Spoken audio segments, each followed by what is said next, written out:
దేవునికి స్తోత్రం. ప్రభు అయిన యేసుక్రీస్తు శుభనామమున మీ అందరికీ కూడా వందనాలు తెలియజేస్తున్నాం.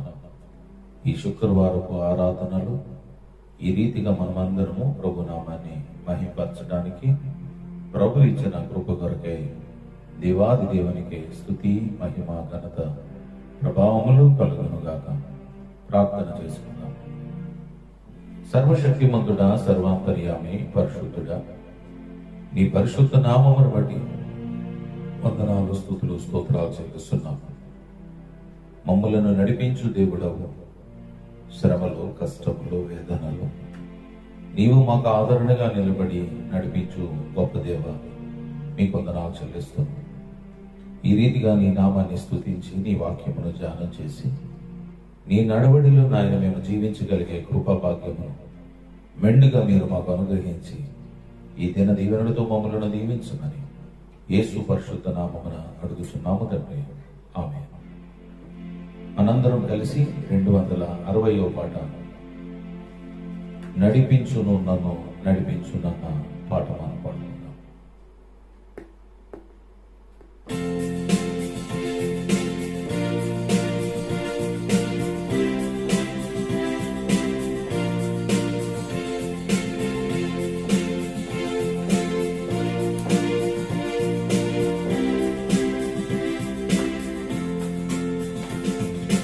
నడిపించును నన్ను నడిపించును యేసు, అనుదినము నన్ను నడిపించును. నడిపించును నన్ను నడిపించును యేసు, అనుదినము నన్ను నడిపించును. విరోధుల మధ్యను నడిపించును, విజయమిచ్చి నన్ను నడిపించును. విరోధుల మధ్యను నడిపించును, విజయమిచ్చి నన్ను నడిపించును. విచారించి నన్ను నడిపించును, బలముగా నన్ను నడిపించును. విచారించి నన్ను నడిపించును, బలముగా నన్ను నడిపించును. నడిపించును నన్ను నడిపించును యేసు, అనుదినము నన్ను నడిపించును. నడిపించును నన్ను అనుదినము నన్ను నడిపించును. పరిశుద్ధాత్మతో నడిపించును, పాపము క్షమించి నడిపించును. పరిశుద్ధాత్మతో నడిపించును, పాపము క్షమించి నడిపించును. పచ్చిక గల చోట్ల నడిపించును, బలమైన ఆత్మచే నడిపించును. పచ్చిక గల చోట్ల నడిపించును, బలమైన ఆత్మచే నడిపించును. నడిపించును నన్ను నడిపించును యేసు, అనుదినము నన్ను నడిపించును. నడిపించును నన్ను నడిపించును యేసు, అనుదినము నడిపించును. అభిషేకముతో నడిపించును, ఆత్మతో నింపి నడిపించును. అభిషేకముతో నడిపించును, ఆత్మతో నింపి నడిపించును. ప్రేమతో నన్ను నడిపించును, అనుదినము నన్ను నడిపించును. ప్రేమతో నన్ను నడిపించును, అనుదినము నన్ను నడిపించును. నడిపించును నన్ను నడిపించును యేసు, అనుదినము నన్ను నడిపించును. నడిపించును నన్ను నడిపించును యేసు, అనుదినము నన్ను నడిపించును. హల్లెలూయా.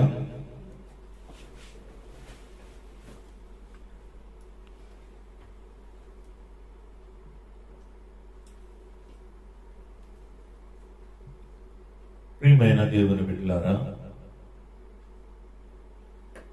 ప్రభువు మనలను నడిపించును.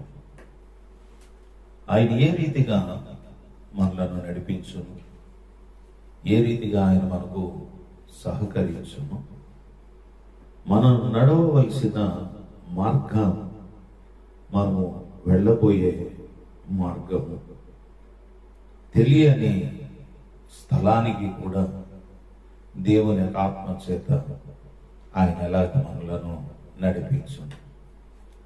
అనేక సందర్భాలలో మనకు తెలియనప్పుడు ఈ మధ్య కాలంలో నావిగేటర్ అని పెట్టి కారులో కానీ సెల్ ఫోన్లో కానీ మనము వెళ్ళే మార్గాన్ని అది తెలియపరుస్తూ వస్తున్నది. అలాగే ప్రభు కూడా మన యొక్క జీవితంలో మన జీవిత విధానాన్ని, మన అవసరతలను తీర్చడానికి ఆయన ఒక నడిపింపు ఇవ్వబోతున్నాడు.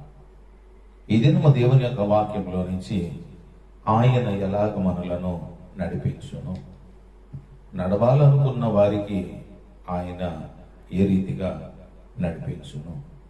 యెషయా గ్రంథము 48వ అధ్యాయము 17వ వచనాన్ని మనం ధ్యానం చేసుకుందాం. యెషయా గ్రంథము 48వ అధ్యాయము 17వ వచనం. నీ విమోచకుడు ఇశ్రాయేలు పరిశుద్ధ దేవుడు అయిన యెహోవా ఇలాగూ సెలవిచ్చుచున్నాడు. దేవుడైన యెహోవా సెలవిచ్చుచున్నాడు. దేవుడు దేని గురించి సెలవిస్తున్నాడు? ఆయన మార్గమును మనకు తెలియపరచాలని. మన మార్గములో మనము ప్రయాణం చేస్తూ ఉన్నప్పుడు, మనకు తోచిన మార్గాన్ని మనము వెళ్ళటానికి ప్రయత్నం చేస్తూ ఉన్నప్పుడు నష్టములు, ఇబ్బందులు, ఇరుకులు. కానీ ఆయన మార్గములో మనము ప్రయాణం చేస్తూ ఉన్నప్పుడు ఆయన మనకు తోడుగా ఆత్మలో మనలను బలపరిచి మనలను ముందుకు నడిపించగలడు. అందుకే ఇక్కడ అన్నాడు, యెహోవా ఇలాగూ సెలవిచ్చుచున్నాడు, నీకు ప్రయోజనము కలుగునట్లుగా నీ దేవుడైన యెహోవానగు నేనే నీకు ఉపదేశము చేయుదును. నీవు నడవవలసిన త్రోవను నిన్ను నడిపించేది. నీవు నడవవలసిన త్రోవను, మనము ఏ రీతిగా నడవాలో, ఎక్కడికి నడవాలో, ఏ అవసరత కొరకైనా మనము నడవాలి అని అంటే దేవుని యొక్క ఉపదేశమును బట్టి మనము నడిచినప్పుడు, దేవుని యొక్క కట్టడలను బట్టి అది నడిచే మార్గముగా మనము వెళ్ళినప్పుడు చాలా చక్కని ఒక మాటను మనము చూస్తున్నాము. అది మనకు ప్రయోజనం. ఈ దినము మనందరికీ కూడా ఒక ప్రయోజనకరమైనదిగా, ఒక మేలుకరమైనదిగా దేవుడు చేయాలని ఆశపడుతున్నాడు. అయితే ప్రియమైన దేవుని బిడ్డలారా, ఇది ప్రయోజనకరమైనది అని మనకు ఆశ కలిగి, ఇది నా జీవితానికి ఆయన ఉపదేశమును అంగీకరించటం వలన నాకు ప్రయోజనము ఉంటుంది అని మనము నిరీక్షించి విశ్వసించినప్పుడు ఆ మార్గములో వెళ్ళటానికి మనం ఇష్టపడగలం. లేని పక్షంలో ఇది నాకు యేసు వలన గాని, యేసు మార్గము వలన నాకు ప్రయోజనము లేదు అని మనకు అనిపిస్తే మనం ఎంత ఉపదేశము చేసినా ఆయన మార్గంలోనికి ప్రవేశించలేము. యేసును రక్షకునిగా అంగీకరించినప్పుడు, యేసు మన కొరకు సిలువలో రక్తాన్ని చిందించి మన జీవితాన్ని ఒక ప్రయోజనకరమైనదిగా ఆయన చేయటానికి వచ్చారు అనే విషయాన్ని మనము విశ్వసించినప్పుడు ఆయన ఉపదేశము మనకెంతో ప్రయోజనకరముగా ఉంటుంది. 4 విషయాలను మనము క్లుప్తముగా మనము ధ్యానం చేసుకుందాం. ఆదికాండము 24వ అధ్యాయము 18వ వచనాన్ని మనము చదువుకుందాం. ఆదికాండము 24వ అధ్యాయము 48వ వచనాన్ని మనము చదువుకుందాం. చదవండి. నా తల వంచి యెహోవాకు మొక్కి అబ్రహామును నా యజమానుని దేవుడైన యెహోవాను స్తోత్రము చేసి తిని, ఏలయనగా ఆయన నా యజమాని యొక్క సహోదరుని కుమార్తెను అతని కుమారునికి తీసుకున్నట్లు సరి అయిన మార్గమందు నన్ను నడిపించెను. ప్రియమైన దేవుని బిడ్డలారా, ఈ దినము మనం ధ్యానం చేస్తున్న ఈ అంశంలో ఆయన మనలను నడిపించును. ఏ రీతిగా ప్రభు మనలను నడిపించును? అబ్రహాము కుమారుడైన ఇస్సాకు విషయంలో దేవుని యొక్క కార్యము జరగాలని ఎలియాజరును అబ్రహాము పంపిస్తున్నాడు. అబ్రహామును పంపిస్తూ ఉన్నప్పుడు అబ్రహాముకు ఉండిన ఒక కోరిక, తన కుమారుని యొక్క వివాహమును గూర్చి ఎలియాజరు చేతుల మీదుగా, లేకుంటే ఎలియాజరు యొక్క మంచి అనుభవములో మంచి నమ్మకమైన సేవకుడు అటువంటి వ్యక్తిని పంపించాలని ఎలియాజరును పంపిస్తూ ఉన్నప్పుడు ఆయన యొక్క అనుభవములో నుండి దేవుని యొక్క సన్నిధిలో ఆయన ఈ రీతిగా చక్కని మాటను మనము చూస్తున్నాం. ఎవరైతే ఎదురుపడి, ఏ కన్యకలైతే ఎదురుపడి నీళ్లు ఇస్తారో, తలవంచుతారో, వారు ఇస్సాకుకు ఒక భార్యగా స్వీకరించడానికి ఇది ఒక నడిపింపు. చదువుతాను చూడండి. నా తల వంచి యెహోవా 42వ వచనాన్ని మనం చదువుతాం. నేను నేడు ఆ బావి ఎద్దకు వచ్చి, అబ్రహామును నా యజమానుని దేవుడవైన యెహోవా నా ప్రయాణము నీవు సఫలము చేసిన ఎడల, నా ప్రయాణమును నీవు సఫలము చేసిన ఎడల, ప్రయోజనకరం అనే మాటను మనము చూస్తున్నాం. సఫలము జరిగిన ఎడల, దేవుని యొక్క సన్నిధిలో మనము ఆయన చిత్తానుసారముగా మనం ప్రయాణం చేస్తూ ఉన్నప్పుడు, దేవుని యొక్క సఫలమును గూర్చి మనం ఆశపడుతూ ఉన్నప్పుడు, దేవుని యొక్క ఆత్మచేత మనము నడిపించబడుతూ ఉన్నప్పుడు, అది మనకు ప్రయోజనకరముగా సఫలముగాను మనము చూస్తాము. ప్రియులారా, 34వ వచనాన్ని, నేను అబ్రహాము దాసుడను, యెహోవా నా యజమానుని బహుగా ఆశీర్వదించును గనుక అతడు గొప్పవాడైను. అతనికి గొర్రెలను, గొడ్లను, వెండి బంగారములను, దాసదాసీలను, ఒంటెలను, గాడిదలను దయచేసింది. ప్రియమైన దేవుని బిడ్డలారా, అబ్రహాము పైన ఉండిన గొప్ప నమ్మకము, అబ్రహామును దేవుడు దీవించిన విధానాన్ని కూడా ఈ యొక్క మాటలలో మనము చూస్తున్నాం.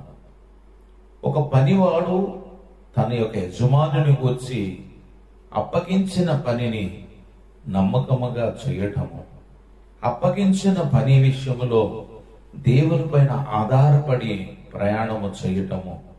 ఈ మాటల 24వ అధ్యాయము మనము జాగ్రత్తగా పరిశీలన చేస్తే, అబ్రహాము ఏ కారణము చేతైతే ఎలియాజరును అనగా పనివానిని పంపిస్తున్నాడు, పనివాడు కూడా దేవుని పైన విశ్వాసమును ఉంచి, దేవుని పైన ఒక నమ్మకాన్ని పెట్టి ముందుకి ప్రయాణం చేస్తున్నాడు. అందుకు 48లోని ఈ మాటను మనము చదువుతున్నాం.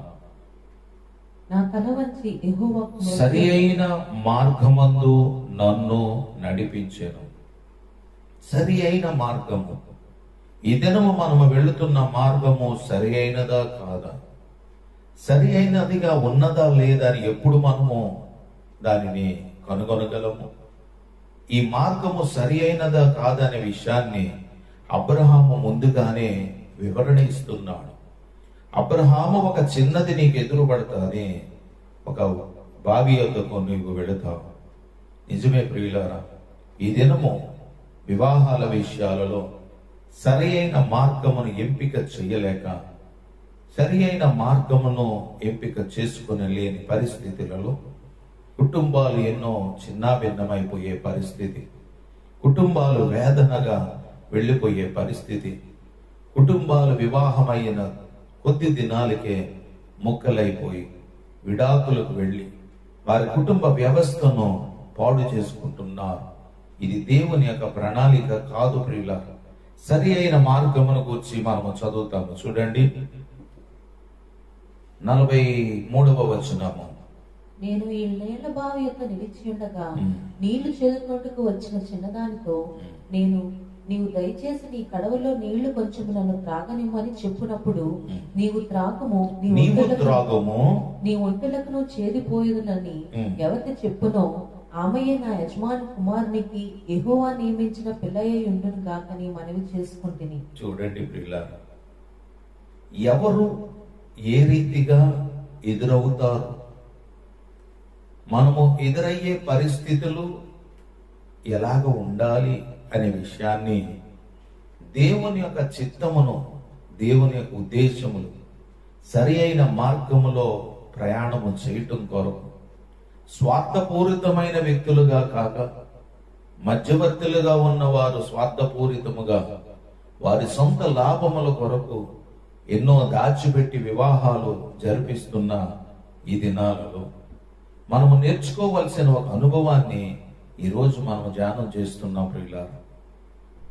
గ్రుడ్డిగా మనము వెళ్ళిపోయి ఆడబిడ్డలను గాని మగబిడ్డలను గాని వివాహానికి మనం అప్పగించినప్పుడు ఆ వివాహము ఎలాంటి పరిస్థితులకు వెళుతూ ఉన్నది. చూడండి, నీవు త్రాగము నీ ఒంటెలకును చేదిపోయిదునని ఎవరి చెప్పునో. ఆ కింద వచ్చిన ఎక్కడుందో చూడండి. ఆ మాటలు చెప్పినప్పుడు అదే ప్రకారంగా ఎలియాజరు వెళుతూ ఉన్నప్పుడు, చదువుతారా 46 వచ్చి 46. ఆమె త్వరగా తన కడవను దించి, చూడండి, ఆమె త్వరగా తన కడవను దించి త్రాగుము నీ ఒంటెలకును నీళ్లు పెట్టెదనని చెప్పెను. దేవునితో మాట్లాడుతూ ఉన్నప్పుడు దేవుని యొక్క నడిపింపును గురించి దినాన్ని ధ్యానం చేస్తున్నాం. సరి అయిన మార్గాన్ని గూర్చి, మన సొంత ఇష్టాన్ని కూర్చిన మార్గంలో మనం ప్రయాణం చేస్తున్నాం. మన సొంత కోరికలను నెరవేర్చుకునే ప్రయత్నం చేస్తున్నాం. ఆడపడుచుల యొక్క లాభము కొరకు కొంతమంది, మధ్యవర్తుల యొక్క లాభాల కొరకు కొంతమంది, ఏదో ఒక రకంగా వివాహము చేసి ఘనముగా ఎంపిక అవ్వాలి అని కొంతమంది, సొంత ప్రయోజనముల కొరకు చేస్తున్న కార్యాలలో ఈ దినాన్ని మనము ప్రార్థించవలసిన విషయం. మన బిడ్డల యొక్క వివాహాల కొరకు, కుటుంబ వ్యవస్థ కొరకు, ఒక సరి అయిన నడిపింపు కొరకు దేవుని సన్నిధికి వెళ్ళవలసిన వారమై ఉన్నాం. నీకు మాత్రమే కాదు, నీ ఒంటెలకును నేను వాటిని ఇచ్చేదను. ఆ ఉపమానము, ఆ సందర్భం అంతా మనకి బాగా తెలిసినది. ఈ ఒక్క మాటను బట్టి మనం ధ్యానం చేస్తున్నాం ప్రియులారా. ఆయన మనకు సరి అయిన మార్గంలోనికి మనలను నడిపించు, ఒక ప్రయోజనకరమైన మార్గంలోనికి ఆయన మనలను నడిపించును. 48 చివరి భాగాన్ని అంటున్నాడు చూడండి, సరి అయిన మార్గమందు నన్ను నడిపించును. కాబట్టి నా యజమాని అయిన మీరు దయను నమ్మకమును కనుపరిచిన ఎడల అది అయినను నాకు తెలియచెప్పుడి, లేని ఎడల అది అయినను తెలియచెప్పుడి, అప్పుడు నేనెటు పోవలెనో అటు పోయేదనని చెప్పగా. ప్రియమైన దేవుని బిడ్డలారా, ఒక విషయాన్ని మనము దేవునికి అప్పగించినప్పుడు దేవుడు దానిని సరి అయిన మార్గములో ఆయన నడిపించు. ఒక వస్తువు కొనాలన్నా, ఒక కార్యము జరగాలన్నా మనము దేవుని సన్నిధిలో సరి అయిన మార్గం, పెర్స్యూ అనే మాటను మనము చూస్తున్నాం ప్రియులారా. ముందుకి సాగటానికి దేవుని యొక్క ఆత్మ పనిచేస్తున్నదా? ముందుకి కొనసాగటానికి దేవుని యొక్క ప్రణాళికలు ఏమైనా ఉన్నవా? ఇక్కడ రాస్తున్న చక్కని మాట, అబ్రహాము సేవకుడైన ఎలియాజరు యొక్క జీవితంలో నుంచి మనము నేర్చుకోవలసిన ఒక ప్రాముఖ్యమైన అంశము ప్రియులారా, సరి అయిన మార్గమును యెహోవా నాకు దయచేశాను. అప్పుడు లాబాను చెప్తున్న మాటను మనం చదువుతున్నాము. ఇది యెహోవా వలన కలిగిన కార్యము, మేమైతే అవునని గాని కాదని గాని చెప్పజాలము. చూడండి ఎంత చక్కని మాట. ఇది యెహోవా వలన కలిగిన కార్యము. చాలా వివాహాల్లో, చాలా ప్రధానాలలో ఈ మాటను మాట్లాడడం మనం వింటూ ఉంటాం ప్రియులారా. కానీ ఆ మాట చెప్పే ముందు ఇది సరి అయిన ప్రయోజనకరమైన నడిపింపు ఉన్నదా లేదా, సరి అయిన నడిపింపు లేకుండగా, సరి అయిన నడిపింపు కొరకు మనం ప్రార్థించకుండగా, ఇది యెహోవా వలన కలిగిన కార్యము అని చెప్పటంలో మనము తప్పు చేస్తున్నామేమో కదా. ప్రియమైన దేవుని సంగమ విశ్వాసులారా, ఇది కుటుంబ వ్యవస్థ, కుటుంబం యొక్క దీవెన, కుటుంబం యొక్క ప్రయోజనము కొరకు యెహోవా మార్గమును మనము వెతకవలసిన వారమై ఉన్నాం.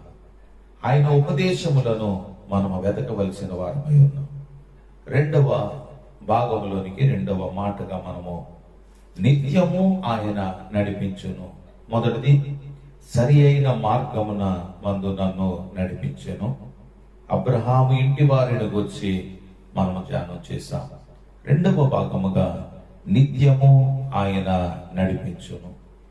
యెషయా గ్రంథము 58వ అధ్యాయము మొదటిగా 11వ వచనాన్ని మనము చదువుతాము. తర్వాత ముందు వచనాలకి మనం వెళదాం. 58వ అధ్యాయము 11వ వచనం. యెహోవా నిన్ను నిత్యము నడిపించును. యెహోవా నిన్ను నిత్యము నడిపించు. దేవుడు మనలను నిత్యము నడిపిస్తాడు. ఇది యాకోబు యొక్క ఇంటి వారిని గురించి రాస్తున్నాడు. ఇంటి వారందరి యొక్క పరిస్థితిని గురించి రాస్తున్నాడు. యాకోబు ఇంటి వారి యొక్క పరిస్థితిని గమనిస్తే, వాళ్ళు దేవునిలో ఉన్నామనుకుంటున్నారు, దేవునితో ఉన్నామని అనుకుంటున్నారు, కానీ వారు దేవునిలో లేరు. ప్రియులారు, ఆయన నిత్యము మనతో నడిచేవాడు, నిత్యము మనలను నడిపించాలని ఒక ఆలోచన, నిత్యము మనతోనే ఉండాలి అనే ఒక అనుభవాన్ని ఆయన మనతో మాట్లాడుతున్నాడు. చూడండి ప్రియులారా, యెషయా గ్రంథము 58:11. యెహోవా నిత్యము నిన్ను నిత్యము నడిపించును. క్షామకాలమున ఆయన నిన్ను తృప్తిపరిచి నీ ఎముకలను బలపరచును. నీవు నీరు కట్టిన తోట వలెను, ఎప్పుడునూ ఉబుకుచుండు నీటి ఊట వలెను ఉండేదవు. ఆయన నిత్యము ఉన్నప్పుడు మన యొక్క జీవితంలో మరొక ప్రయోజనకరమైన అనుభవాన్ని గురించి మనం ధ్యానం చేస్తున్నాం. ఆయన మనతో నిత్యము ఉన్నప్పుడు మన యొక్క జీవితంలో చూడండి, నీవు నీరు కట్టిన తోట వలెను.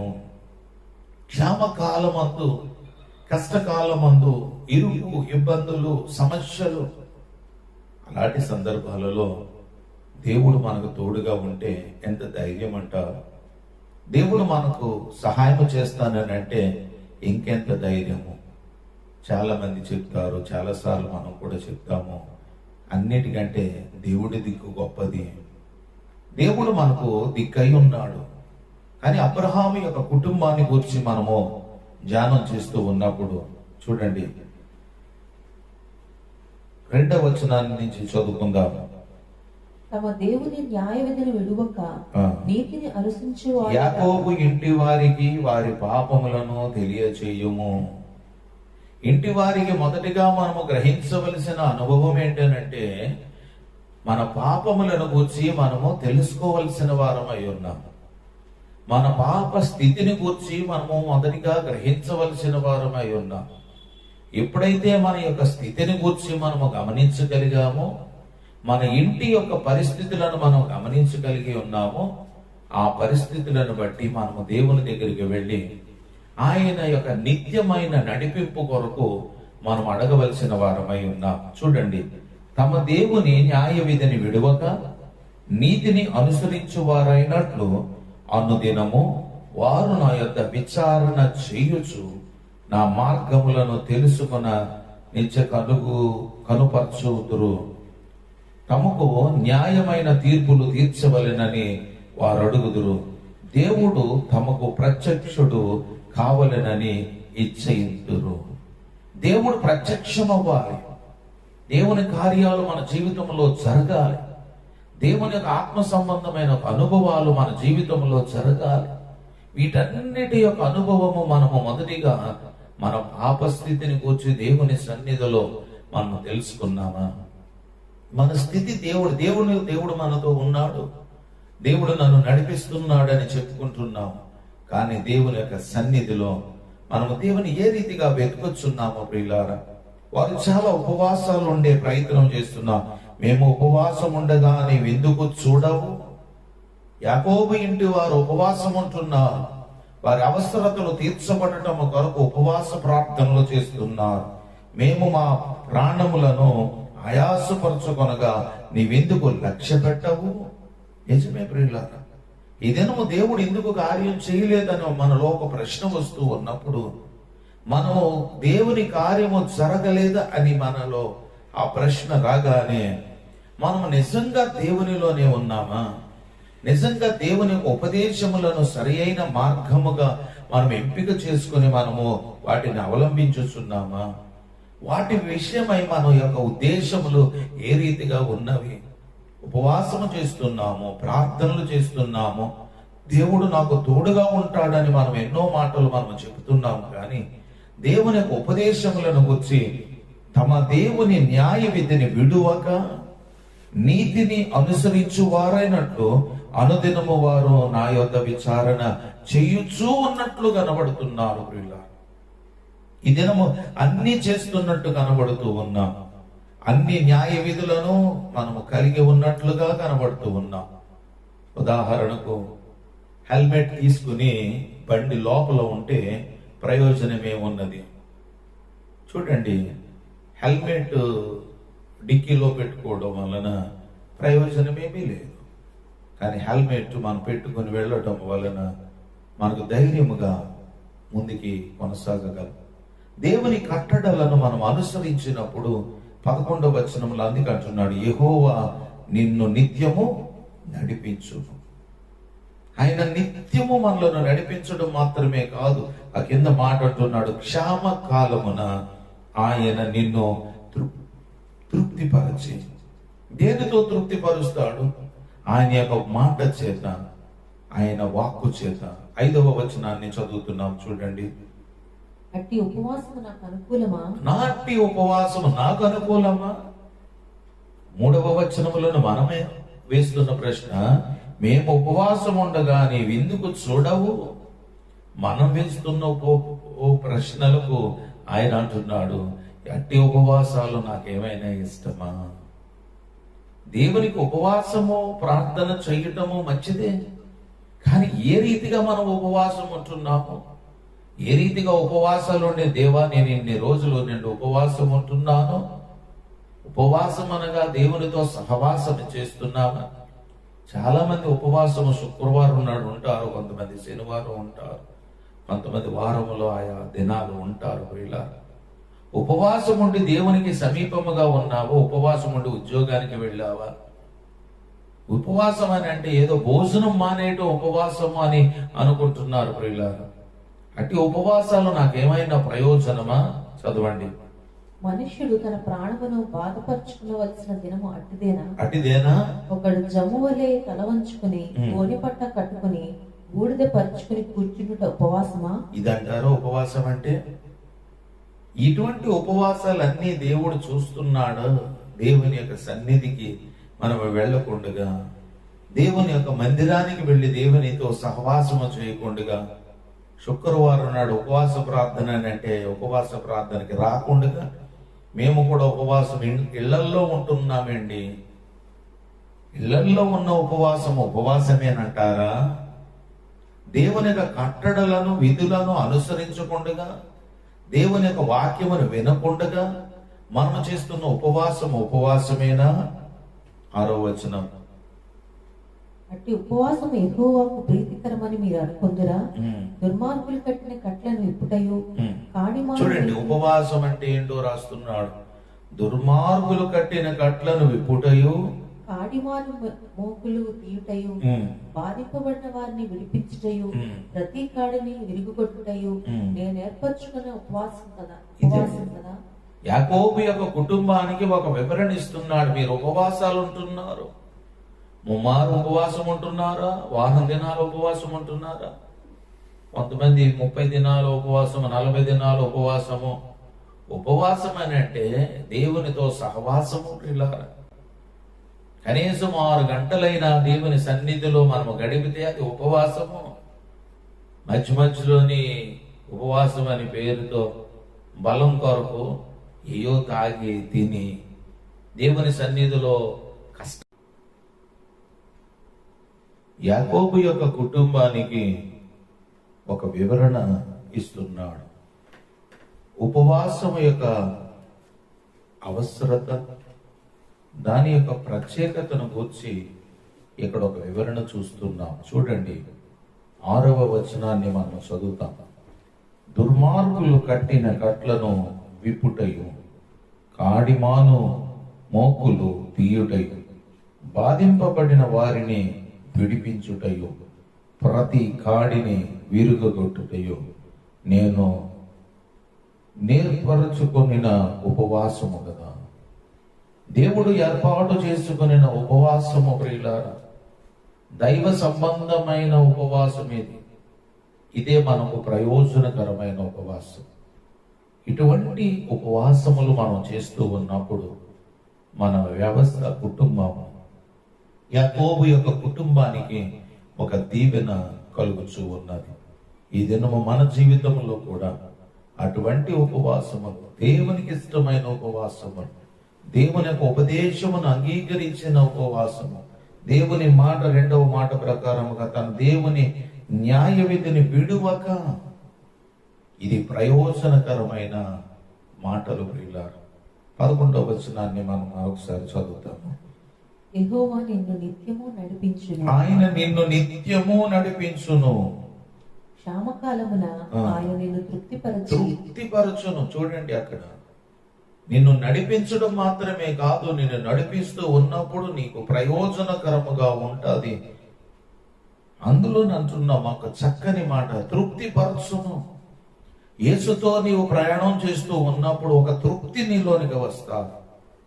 అసంతృప్తి, ఈ దినము మనం ఏది చేసిన అసంతృప్తి ప్రియులా, కానీ దేవుని కట్టడను మనం అనుసరించినప్పుడు ఒక తృప్తిని దేవుడు ఇస్తున్నాడు. 10వ వచనాన్ని కూడా చదివితే, ఆశించిన దానిని ఆకలి కొనిన వారికి ఇచ్చి శ్రమపడిన వారిని తృప్తిపరచని యెడల చీకటిలో నీ వెలుగు ప్రకాశించును.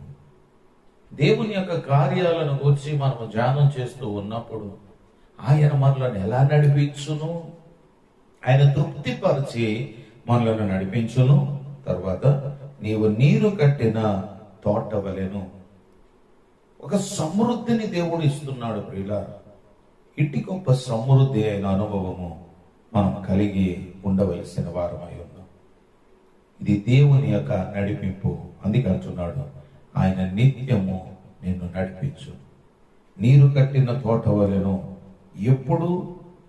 ఎప్పుడును ఒబుగుచుండు నీటి ఊట వలెను ఉండేది. ఇది దేవుని కార్యం. ఆయన నిత్యము నీకు తోడుగా ఉండునుగాక. 3వ మాటగా మనము చదువుకుందాము. నిర్గమకాండము 13వ అధ్యాయము 21వ వచనాన్ని మనము చదువుతాము. వారు పగలు రాత్రియు ప్రయాణము చేయునట్లుగా యెహోవా త్రోవలో వారిని నడిపించుటకై పగటి వేళ మేఘస్తంభములోను, వారికి వెలిగించుటకు రాత్రి వేళ అగ్ని స్తంభములోను ఉండి వారికి ముందుగా నడుచుచూ వచ్చెను. దేవుని యొక్క నడిపింపును గురించి మనము ధ్యానం చేస్తున్న ప్రయోజనకరమైన నడిపింపు. అబ్రహాము జీవితంలో మనం ఒక ప్రయోజనకరమైన ఒక పనివాడు, దేవుని యొక్క చిత్తమును గూర్చి ఆయన ఆశించి దేవునికి లోబడి, ఇది యెహోవా వలన కలిగిన కార్యము, దేవుని ప్రణాళిక. 2వ మాటగా మనము చదువాము, నిత్యము ఆయన నడిపించేవాడు. ఇశ్రాయేలు ప్రజలను కూడా నడిపిస్తున్నాడు ప్రియులారా. పగలు రాత్రి, పగలంతా కూడా ఆయన మేఘస్తంభాన్ని పంపిస్తున్నాడు, రాత్రంతా కూడా అగ్ని స్తంభాన్ని పంపిస్తూ ఉన్నాడు. వారు నడిచి వెళ్ళటానికి ఉండి వారికి ముందుగా నడుచుచూ వచ్చేది. ఆయన పగటి వేళ మేఘస్తంభమునైనను రాత్రి వేళ అగ్ని స్తంభమునైనను ప్రజల ఎదుట నుండి తొలగింపలేదు. దేవుడు ప్రయాణము చెయ్యండి అని చెప్పిన దినము మొదలుకొని వారు బలహీనులుగా ఉన్నా, వారు అవిధేయులుగా ఉన్నా, దేవుని యొక్క అనుభవాన్ని మనము ధ్యానం చేస్తున్నాం ప్రియులారా. దేవుడు వారికి తోడుగానే ఉన్నాడు. వారిని నడిపించడానికి ఒక్కసారి ఆయన ఒక ప్రణాళిక కలిగి ఉన్నాడు. మేఘ స్తంభమును అగ్ని స్తంభమును నడిపించాలి. వారికి ఒక ప్రయోజనకరమైన ఒక అనుభవం వారిలో ఉండాలి. ఈ ప్రయోజనకరమైన అనుభవములో వారు వెళుతూ ఉన్నారు. ఇలా ఎన్నో రకాలైన అనుభవాలు వాళ్ళు కలిగి ఉన్నారు. ఆకలి వేసింది, దాహము వేసింది. వారికి కలిగిన ప్రతి అనుభవములో కూడా ఈ పగలు మేఘ స్తంభములోను, రాత్రి అగ్ని స్తంభములోను వారు ప్రయాణం చేస్తూ ఉన్నారు. ప్రియమైన దేవుని బిడ్డలారా, ఈ దినము దేవుడు మనకు ఒక ప్రయోజనకరమైన మార్గాన్ని ఆయన ఇచ్చాడు. ప్రయోజనకరమైన ఒక అనుభవాన్ని దేవుడు మనకి ఇస్తూనే ఉన్నాడు. ఇది ఇశ్రాయేలీయుల యొక్క కుటుంబం, ఇశ్రాయేలీయుల యొక్క జనాంగాన్ని గురించి ఆయన రాస్తున్న మాటలు. ప్రియులారా, 40వ అధ్యాయము 38వ వచనాన్ని మనము చదువుదాం. 40వ అధ్యాయము 38వ వచనము చదువుదాం. ఇశ్రాయేలీయులందరికీ కన్నుల ఎదుట పగటి వేళ యెహోవా మేఘము మందిరము మీద ఉండెను, రాత్రి వేళ అగ్ని వారి మీద ఉండెను. వారి సమస్త ప్రయాణములలో ఇలాగుననే జరిగారు. కేవలము ప్రయాణానికి మాత్రమే కాదు ప్రియులారా, ఇశ్రాయేలీయులందరి కన్నుల ఎదుట పగటి వేళ యెహోవా మేఘము మందిరము మీద కూడా ఉండే. మన ప్రయాణానికి మాత్రమే కాదు, మన ప్రయాణముతో పాటు మన మందిరము కూడా ఆయన మేఘ స్తంభం. ఈ దినము కూడా ఆయన అనుభవాలు మనం అనుభవించాలి అన్నట్టు ఉదయకాల ప్రార్థన పెట్టిన ఆయన ఆత్మ అనుభవాన్ని మనము చూడగలము. రాత్రికాల సమయంలో మనం ప్రార్థన పెట్టినా ఆయన అనుభవాలు మనము చూడగలం. ప్రియులా, పగలైనా మేఘ స్తంభముగా ఆయన మన మధ్యన నిలవగలడు. రాత్రి అయినా దేవుని మందిరం యొక్క ప్రాముఖ్యతను మరొకసారి మనము జ్ఞాపకం చేసుకుంటున్నాం. ప్రియులా, అక్కడ ఉపవాసమునకు వచ్చి ధ్యానం చేసుకుంటున్నాం. పనివాణినికి వచ్చి పనివాణి యొక్క ప్రయాణానికి వచ్చి మనం ధ్యానం చేస్తాం. ఈ దినము దేవుని యొక్క మందిరానికి వెళ్ళే ప్రయాణం, ఆయన వాగ్దాన దేశానికి వెళ్ళే ప్రయాణములు. దేవుని వాగ్దాన దేశము మహాపట్టణం ఏంటిది, పాలు తేనెలు ప్రవహించు పట్టణము. అప్పుడు ఇశ్రాయేలు ప్రజలు ప్రయాణం చేస్తూ ఉన్నప్పుడు ఎన్ని అనుభవాలు. ఈ దినము దేవుని మందిరము, దేవుని దేవాలయములలో కూడా ఆయన మేఘము మనలను ఆవరించాలి. ప్రియుల, ఆయన నడిపింపు మనకెంతో అవసరమై ఉన్నది. ఆయన నిత్యము నడిపించువాడు మాత్రమే కాదు, ఆయన ముందుగా నడుచువాడు, మళ్ళా వెనక కూడా నడిచేవాడు. ఆయన ముందుగా పోవచ్చున్నవాడు. ప్రియులారా, ఇది మేఘ స్తంభము, అగ్ని స్తంభము యొక్క అనుభవం. ఇశ్రాయేలు ప్రజలు ఏ కష్టము లేకుండా, ఏ శ్రమ లేకుండా దేవుడు వారికి తోడుగా ఉండి నడిపిస్తున్నాడే. దేవుని యొక్క వాగ్దానం అవిధేయులైన వారిని ఆయన ఒప్పుకోలేదు. ప్రియులారా, అందరినీ గుడ్డిగా నడిపించడు దేవుడు. ఎంత గొప్ప మేఘ స్తంభములో నీవు నడవటానికి ఇష్టం లేకపోతే, నీవు అవిధేయముగా జీవించే ప్రయత్నం చేస్తే దేవుని యొక్క ఉగ్రత అందులో కూడా ఉంటుంది. దేవుడు తోడుగా ఉన్నాడండి. మేఘ స్తంభం ఉన్నది, అగ్ని స్తంభం ఉన్నది. నిజమే, దేవుని అగ్ని స్తంభం ఉండొచ్చు, మేఘ స్తంభం ఉండొచ్చు. కానీ మనం అవిధేయులుగా జీవిస్తే, మనం అవిధేయము, దేవునికి ఇష్టం కాని కార్యములు మనం చేస్తూ ఉన్నప్పుడు ఆయన మనలను తొలగిస్తాడు, కానీ మేఘ స్తంభాన్ని తొలగించడు. ఆయన అగ్ని స్తంభాన్ని తొలగించడు. ప్రియులారా, అందుకే చివరి అధ్యాయము నిర్గమకాండంలో మనము చదువుతున్నాం. చివరి వచనములో మనం ఒక చక్కని మాట చూడండి ప్రియులారా. వారి సమస్త ప్రయాణములలో ఇలాగుననే జరిగాను. వాళ్ళని ఎప్పుడు ప్రయాణం అవ్వండి అని చెప్తున్నాడో అప్పుడు మరలా ఆయన ప్రణాళికలు, ఆయన ఉద్దేశములు, ఇది ప్రొటెక్ట్. ప్రియులారా, వారిని భద్రపరచడానికి, వారిని భద్రపరిచి తీసుకుని వెళ్ళటానికి యుద్ధాలు జరిగాయి, కరువులు వచ్చాయి, కష్టాలు వచ్చాయి, ఇరుకులు వచ్చాయి, ఇబ్బందులు వచ్చాయి. ఎన్ని వచ్చినా ఆయన ఉద్దేశము వారిని ప్రొటెక్ట్ చేయాలి. మేఘ స్తంభము, అగ్ని స్తంభము వారిని భద్రపరిచి నడిపిస్తున్నాడు. ప్రియులారా, ఈరోజు మనం అనొచ్చు, మేఘ స్తంభం అగ్ని స్తంభం ఉంటుండగా మరి ఎందుకు ఇశ్రాయేలు ప్రజలకు అంత నష్టం కలుగుతూ ఉన్నది?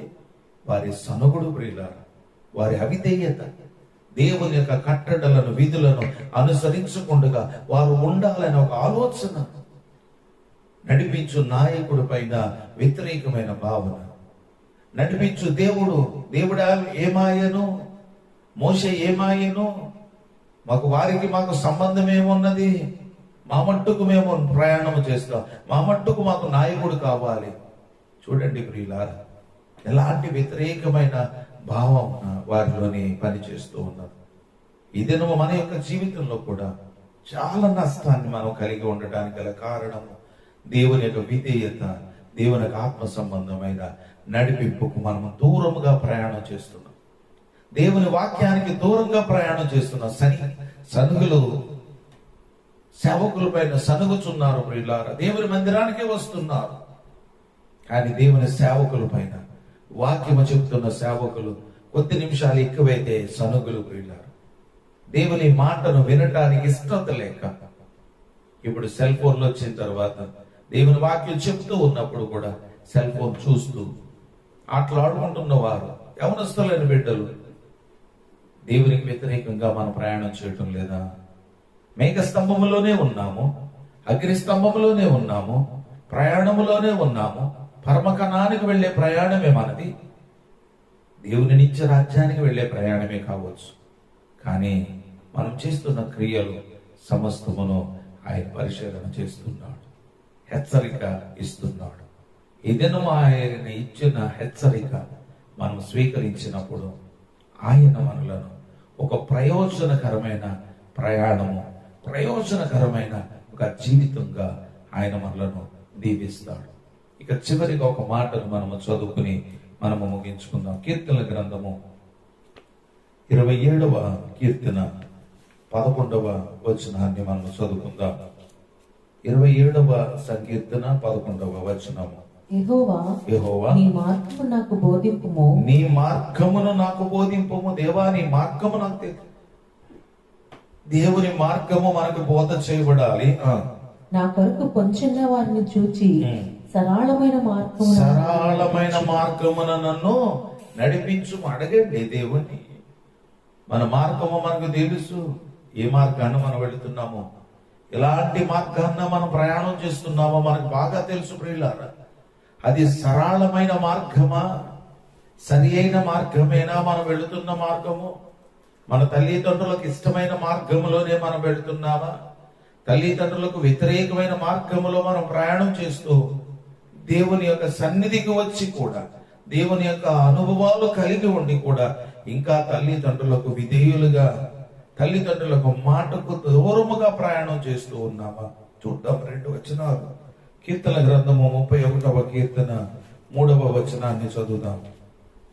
నా కొండ నా కోట నీవే, నా కొండ నా కోట నీవే, నీ నామమును బట్టి త్రోవ చూపి నన్ను నడిపించు. చూడండి, దేవుని నామము మనకు చాలా అవసరము. దేవుని మార్గములో మనం ప్రయాణం చేయాలి అని అంటే దేవుని మార్గాలు మనం నేర్చుకోవాలి.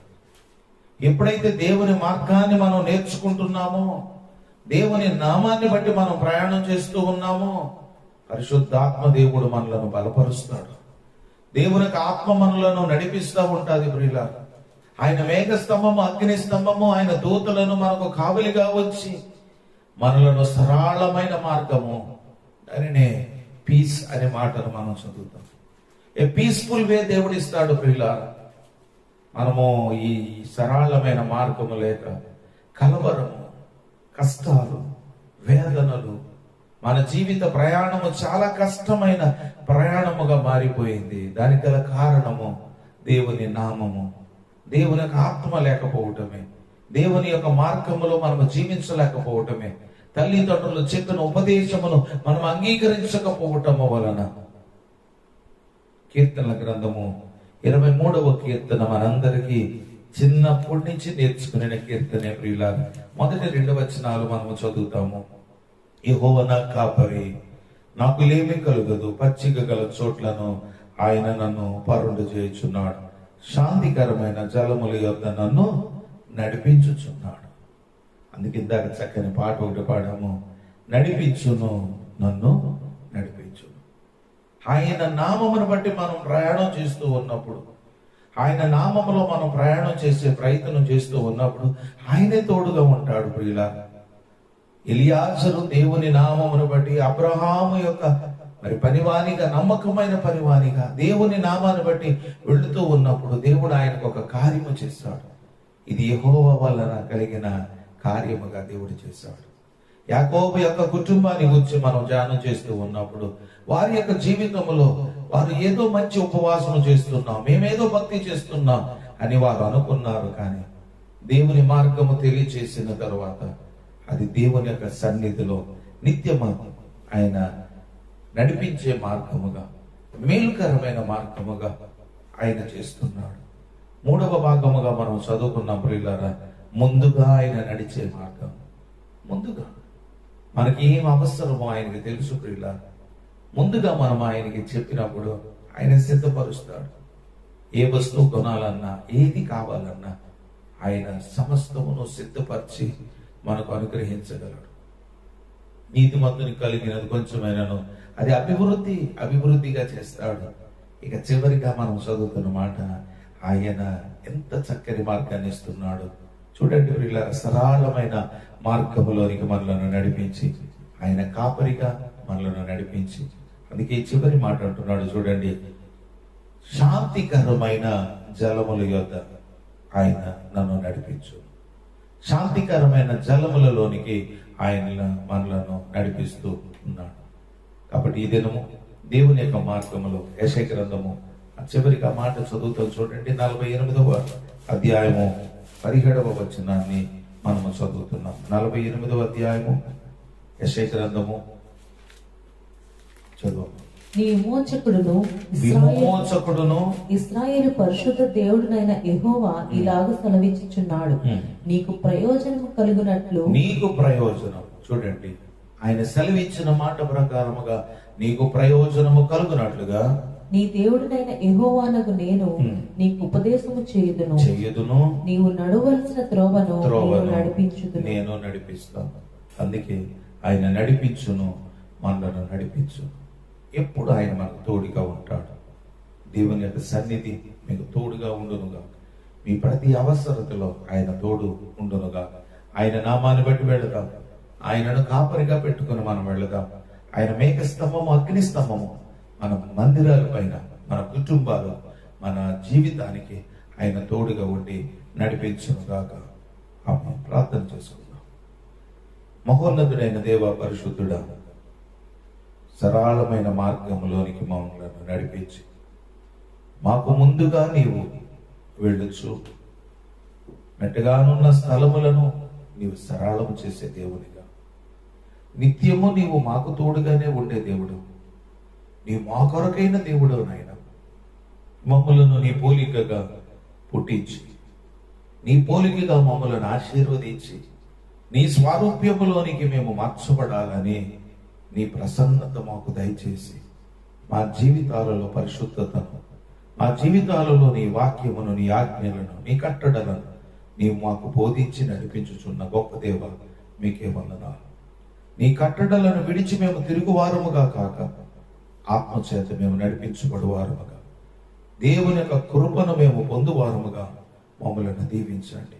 ఈ దినమున అబ్రహాము జీవితంలో తన యొక్క పరివారు ఎలాగైతే నమ్మకముగా దేవుని యొక్క నామమును బట్టి ఆయన ప్రయాణం చేసి వెళ్ళాడు, మేము కూడా మా ప్రతి అవసరతను బట్టి నీ సన్నిధిలోని మేము కనిపెట్టి ప్రార్థించి దేవుని యొక్క మాటకు విధేయత చూపించేవారుగా, మా తల్లిదండ్రుల యొక్క మాటలు విధేయత చూపించే బిడ్డలముగా, యవనస్తులైన బిడ్డలు, చిన్న బిడ్డలు తల్లిదండ్రుల మాటకు లోబడి వారు నడుచుతున్న మార్గము సరి అయినదా కాదా అని పరిశీలన చేసుకునే ఆత్మ పరిశుద్ధాత్మ దేవ వారికి అనుగ్రహించండి. దేవుని యొక్క నిత్యమైన మార్గము, మహిమ గల మార్గము, అభిషేకించబడిన మార్గము, ప్రేమ అనే మార్గము, దేవుని యొక్క సన్నిధి అనే యొక్క మార్గమును మేము విడిచి తిరుగులాడు వారముగా కాక, దేవుని యొక్క ఆత్మ చేత అభిషేకించబడిన వారముగా క్రీస్తు ప్రేమలో మేము నడుచుచు, క్రీస్తు యొక్క మహిమలో మేము పొందువారముగా మమ్మలను సిద్ధపరిచి దీవించి ఆశీర్వదించండి. వీక్షిస్తున్న బిడ్డలను మీరు దీవించండి. వారికి ఉన్న కష్టములు, నష్టముల నుండి వారు విడుదల పొంది యెహోవా నామమునకు మహిమకరమైన మార్గములుగా బిడ్డలు జీవించున్నట్లు సహాయము దయచేయమని మా దేశమును, మా దేశ నాయకులను మంచి రాజ్య పరిపాలనలో వారు మంచి నడవడి కలిగి మేము కూడా వారు చెప్పిన మాటలకు విధేయత చూపించి నడుచువారముగా మమ్మలను దీవించమని యేసు పరిశుద్ధ నామమున అడుగుచున్నాము తండ్రి, ఆమేన్. పరలోకమందున్న మా తండ్రి, నీ నామము పరిశుద్ధపరచబడును గాక, నీ రాజ్యము వచ్చును గాక, నీ చిత్తం పరలోకమందు నెరవేర్చు ఉన్నట్లు భూమి అందునో నెరవేరును గాక. మా అనుదిన ఆహారం నేడు మాకు దయచేసి మాడల అపరాధము చేసిన వారిని క్షమించిన ప్రకారం మా అపరాధములను క్షమించుము. మమ్మను శోధనలోనికి తేక దుష్టుని నుండి తప్పించు. రాజ్యము, శక్తియు, మహిమయు నిరంతరము నీవే అయి ఉన్నావు తండ్రి, ఆమేన్. మన తండ్రి అయిన దేవుని ప్రేమ, ప్రభు అయిన యేసుక్రీస్తు వారి కృప, పరిశుద్ధాత్మ దేవుని సన్నిధి, కాపుదల ఆయన యొక్క నామమును బట్టి మేఘస్తంభములోను అగ్ని స్తంభములోను ఆయన కట్టడలోను మనము నడుచున్నట్లు దేవుని యొక్క ఆత్మనిత్యము నిరంతరం మనకు తోడై ఉండి నడిపించును గాక, ఆమేన్. ప్రియమైన దేవుని బిడ్డలారా, ప్రభు మిమ్మలను దీవించును గాక. సబ్స్క్రైబ్ చేయండి, వీక్షించండి, దేవుని మాటకు లోబడండి. ఆయన మార్గంలో మనం నడుచుదాం. దేవుని ఆత్మ చేత నడిపింపబడినట్లు పరిశుద్ధాత్మ దేవుడు మీకు సహాయం చేయనుగాక, ఆమేన్.